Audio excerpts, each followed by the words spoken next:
Welcome to USA Drama Queen. What happens when love, legacy, and millions of dollars collide behind the closed gates of a world-famous farm? Tonight, we take you inside a story so shocking, so layered, it feels like fiction but unfolds like brutal reality. For years, fans of Little People, Big World believed Roloff Farms was more than land, it was a legacy. A symbol of resilience, family, and generations built by Matt Roloff with blood, sweat, and vision. But behind the pumpkin patches and smiling cameras, something far darker was brewing. A secret transfer of ownership. A sudden multi-million-dollar sale to a foreign businessman. A fiancé who vanished overnight. A courtroom that would decide not just money, but betrayal. And when the dust settled, even Matt's past came knocking, as Amy Roloff and her husband, Chris Merrick, stepped forward with a claim that threatened to tear the family apart once and for all. This isn't just a story about dirt and deeds. This is a story about trust, power, heartbreak, and the devastating price of believing the wrong person. Stay with USA Drama Queen, because what you're about to hear changes everything you thought you knew about the family behind the farm.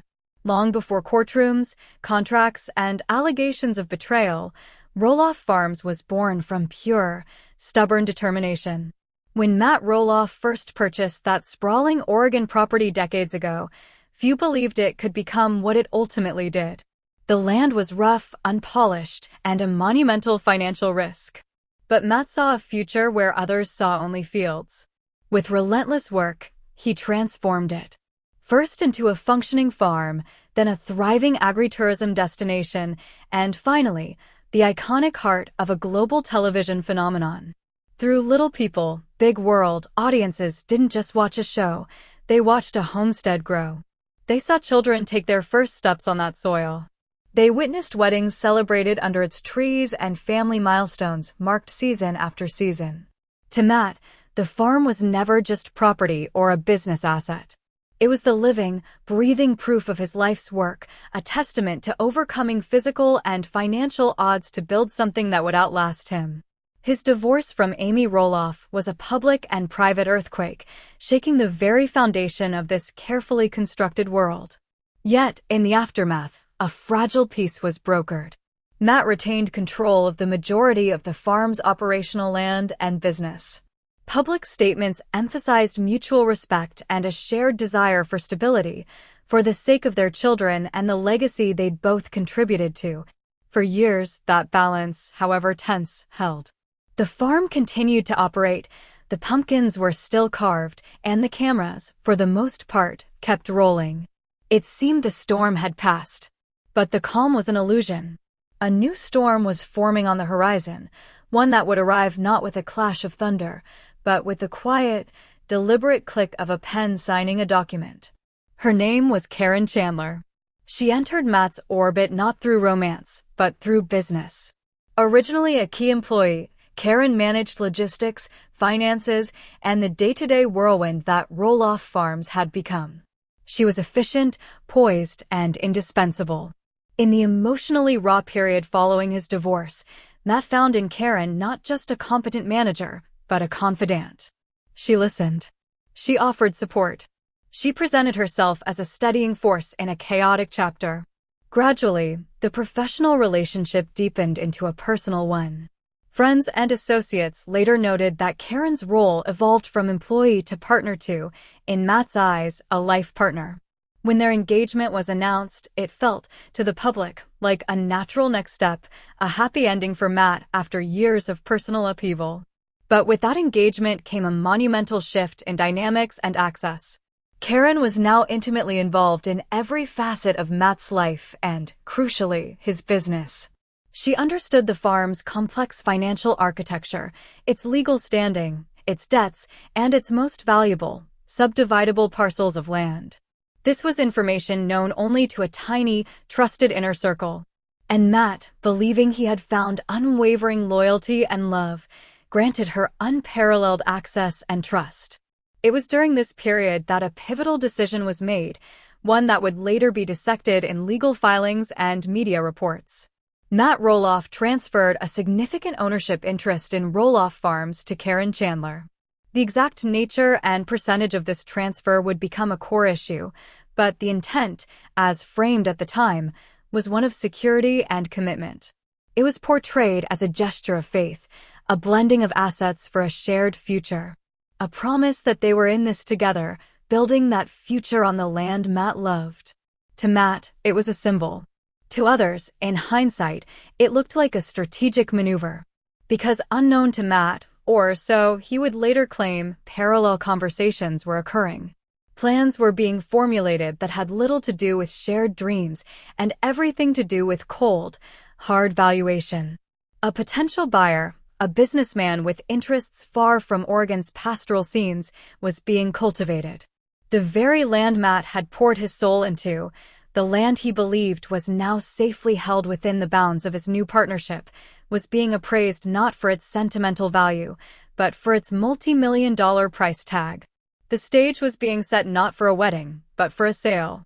And the person setting that stage was the one person Matt had trusted with his legacy. The betrayal, when it began to unfold, did not arrive with a dramatic confrontation. It began with subtle signs, then legal notices, and finally, a stark, painful reality. The future of Roloff Farms was suddenly, terrifyingly, out of Matt Roloff's hands. The control he had fought for his entire life was slipping away, and the mechanism of its loss was the very partnership he had embraced. Before we delve deeper into the shocking details of the secret sale and the legal war that followed, I need to ask you a question. Are you invested in this story?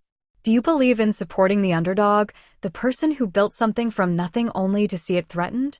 If you're on Matt Roloff's side in this heartbreaking saga, if you believe legacy should be protected, then show your support right now. We have a massive goal: 5,000 likes on this video. Every single like sends a message. It tells the algorithm that stories about integrity, hard work, and fighting for what's yours matter. It helps us bring you more deep dive investigations like this one. So, tap that like button right now, smash it, and let's get to 5,000. Your support is what fuels this channel. And while you're at it, if you haven't already, subscribe to USA Drama Queen and hit the notification bell. You won't want to miss a single twist in this ongoing drama. We have so much more to reveal. Now, back to the story. The paperwork that would change everything was signed not with fanfare, but in the quiet, professional atmosphere of a lawyer's office. No film crew was present. No family meeting was called. To the outside world, and to the millions of fans, Roloff Farms remained Matt Roloff's kingdom. But in the shadows of legal jargon and notarized signatures, a fundamental shift of power was executed. Then, the news broke, sending shockwaves through the fan community and the family itself. Roloff Farms, or a significant portion of its most valuable land, had been sold. And not to a family member. Not to a longtime friend or a local preservationist. It was sold to a business entity, a foreign investor with no emotional ties to the land's history. The price tag was reported to be in the multi-millions. For Matt, the financial gain was potentially significant, but the cost was immeasurable. This was the land he had promised his children. The land where his grandchildren played. It was the central character of his life story. But here's where the plot thickened exponentially. Allegations began to surface, first in hushed tones among insiders, then in legal documents. The claim was that Matt was not the sole, or perhaps even the primary, architect of this sale. The narrative that emerged suggested Karen Chandler, now holding a legal stake in the property, was a driving force behind the transaction. Whispers turned into reports that she had been communicating directly with the buyer's representatives, negotiating terms, and facilitating the deal, activities that, if true, placed her in a profound conflict of interest. The devoted fiancé was now being painted, in the court of public opinion and potentially in a court of law, as a shrewd operator who had leveraged emotional trust for financial gain. Matt's world shattered. The personal betrayal was bad enough. But the professional and legacy betrayal was catastrophic. He faced a nightmare scenario, watching his life's work potentially converted into a development property or an asset on a distant investor spreadsheet, all facilitated by the woman he planned to marry. The engagement, unsurprisingly, collapsed under the weight of accusations and broken trust. What was left was not a grieving couple, but two parties locked in a cold, complex legal and financial standoff. The shared future had evaporated, leaving only the difficult division of shared assets, assets that included the heart of Roloff Farms. Yet, just as this battle lines were being drawn, a second front opened, adding a layer of familial strife that no one saw coming. Amy Roloff, Matt's ex-wife, and her husband Chris Merrick entered the fray. While Amy had previously sold her portion of the property to Matt after their divorce, new claims surfaced. In the wake of the scandalous sale and the internal family chaos, Amy and Chris reportedly asserted that certain verbal agreements, understandings, or promises regarding the future of the farm and its use had been broken. Their claim, while separate from the Matt versus Karen legal issues, added immense pressure and emotional complication. It was no longer just a story of a romantic partner's alleged betrayal. It was a full-blown family crisis, threatening to permanently splinter the Roloff name.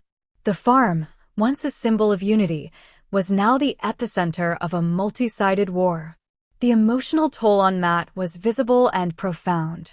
In rare public comments and through the filtered lens of the television show, a different man seemed to emerge, one grappling with grief, anger, and a deep sense of loss that went far beyond real estate. Friends described him as heartbroken and disillusioned. The very qualities that had built the farm, his vision, his trust in his own judgment, his willingness to take big risks, were the same qualities that had seemingly led to its vulnerability. He was forced to confront not just the actions of another, but his own decisions. Had his desire for companionship and partnership after his divorce blinded him to warning signs? Had his love for the farm and his desire to share it ultimately placed it in jeopardy? This period was marked by a painful silence from one key figure, Karen Chandler. As public speculation reached a fever pitch, she maintained a low profile, offering no detailed public defense or explanation. Her social media, once filled with farm life and coupledom, went quiet or shifted focus. This silence was deafening. It allowed the narrative of the betrayed benefactor to solidify in the public mind. For fans of the show, it created a vacuum filled with theories, outrage, and a desperate hunger for answers. The idyllic television narrative had ruptured, revealing a much messier, more painful reality underneath. The legal proceedings, as they inched forward, promised answers but delivered mostly complexity. Depositions were taken. Financial records were subpoenaed. The transfer of ownership documents became central exhibits. The core question the courts would have to untangle was one of intent and agency. Who truly orchestrated the sale? Was it a mutual business decision between two partners, as one side might argue? Or was it a calculated maneuver by one partner to liquidate a shared asset for personal profit, potentially breaching fiduciary duties and agreements built on personal trust? The legalese masked the raw human drama, but every motion filed, every hearing scheduled, was a step toward deciding who was right, who was wrong, and who would ultimately control the narrative and the money. And through it all, the farm itself stood as a silent witness. The pumpkin season came and went. Tourists still visited, though perhaps with a more curious, searching eye. The iconic red barns and winding paths were still there, but they now existed under a cloud of uncertainty. Would the new owner respect its history? Would the family ever truly be welcome there again? The land, which had survived weather, market crashes, and family disputes, now faced its most existential threat, a fundamental disconnect from the story that gave it meaning. It was no longer just Roloff Farms. It was a disputed asset, a crime scene of the heart, and a symbol of how quickly legacy can turn into litigation. We will analyze the specific legal claims being made. We will look at the role of the mysterious foreign buyer. We will examine the precise nature of the ownership transfer to Karen and the potentially devastating financial implications for Matt Roloff. We will also explore the reaction of the Roloff children, Zach, Jeremy, Molly, and Jacob, as they watched their inheritance and their family's home become the subject of a bitter public and private battle. Did they side with their father? Did they feel betrayed by him? Where do their loyalties lie in this unimaginable conflict? The fallout is still spreading. The court case could set precedents. The family wounds may take generations to heal. And the ultimate fate of the most famous farm in reality TV history still hangs in the balance. This is a saga of modern Americana, where love, money, and television collide with devastating consequences. The journey to the truth is only just beginning. We saw how Matt Roloff's trust in his fiancée, Karen Chandler, intertwined with the legacy of Roloff Farms, culminating in a secretive multi-million-dollar sale that left Matt's world and his family's future in ruins. But that was only the opening act. The real battle, a complex war waged in legal briefings and in the court of public opinion, was just beginning. Tonight, we go deeper into the trenches.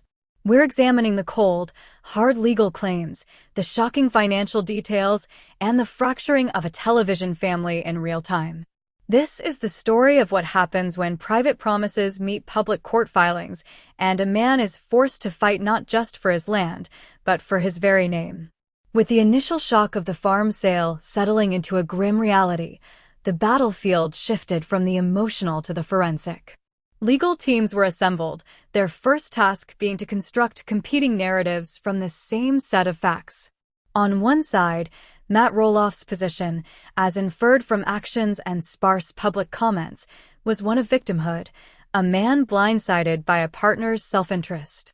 On the other, while Karen Chandler remained publicly silent, her legal stance would inevitably need to frame the sale as a legitimate business transaction, perhaps even a necessary or mutually beneficial one.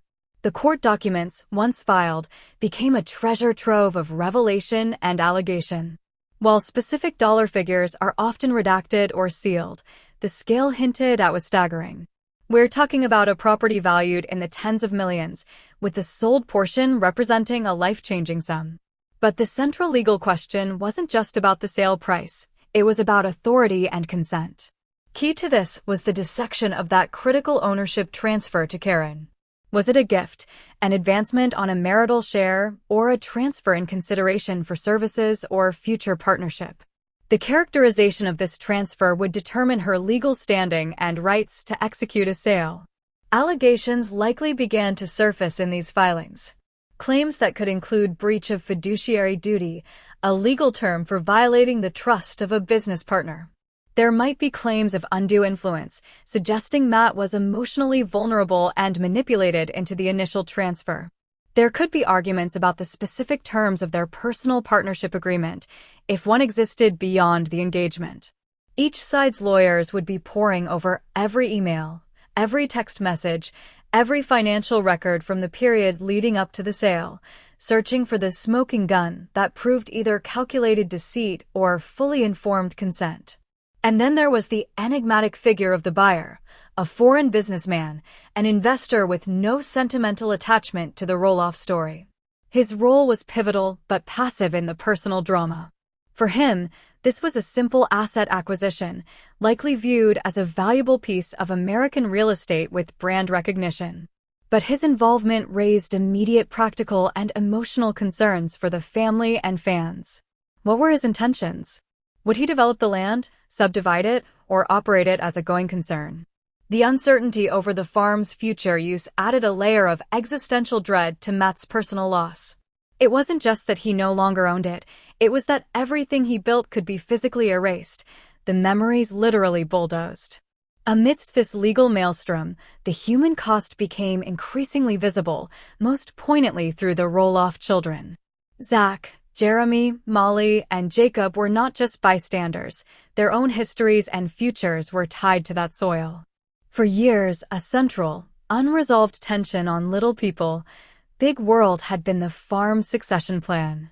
Which child would take over? Would any of them? Matt had often spoken of his desire to keep the farm in the family, but the financial realities were daunting. The children had their own lives, careers, and geographic distances from the farm.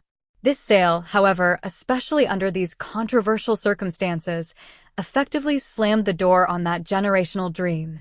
It was a decision made for them, not with them. Reactions among the siblings varied, painting a picture of a family unit under extreme stress. Zach Roloff and his wife, Tori, had been the most openly invested in the idea of someday running the farm. They lived nearby and had expressed a deep desire to raise their children there. For Zach, the sale wasn't just a news item, it was the collapse of a personal aspiration. In social media posts and podcast appearances, his disappointment was palpable, tinged with a clear frustration directed at the overall situation. He spoke of the difficulty of explaining the loss to his own children, framing it not just as the loss of a property, but of their heritage. Jeremy Roloff, having moved away to pursue his own ventures and a more private life, had a more detached but still pointed perspective.